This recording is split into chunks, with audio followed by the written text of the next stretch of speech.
The Vikings might be cooked for their game versus the Browns despite being 3.5-point favorites. Despite being 1-3, the Browns have played some really good teams. They played the Bengals when they still had Joe Burrow, Packers, Ravens, and Lions. The Browns allow 222.5 yards per game, which is first in the NFL. Of those yards, they allow 152.3 passing yards per game, which is fourth in the NFL, and 70.3 rushing yards per game, which is first in the NFL. And for the Vikings offense, they pass for 213.3 yards per game, which is 19th in the NFL. They rush for 109.3, which is 20th in the NFL, for a total yards of 322.5, which is 22nd in the NFL. What's also adding to the Vikings being in trouble is the injury report they released today. Of the injury report that the Vikings released today, 4 were offensive linemen. Of those offensive linemen, 3 were opening day starters, including Donovan Jackson, Brian O'Neill, and Ryan Kelly. And then also Michael Juergens is out as well, who I believe was a second string or third string offensive lineman.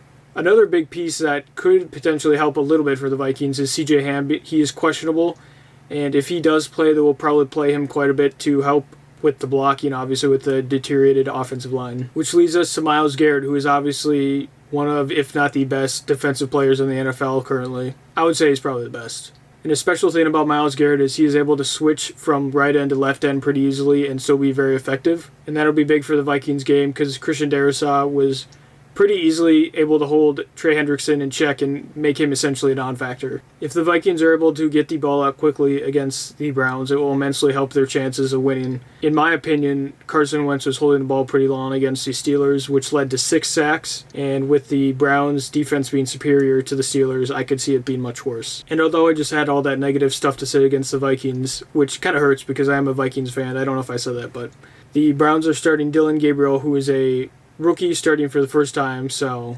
hopefully they can get him flustered with the defensive schemes and stuff, but we'll just have to see. For my final score prediction, I'm assuming it's going to be low. I'm going to say it's going to be something like 17-10 Vikings win, but if you have any score predictions, let me know, and if you disagree with anything, let me know.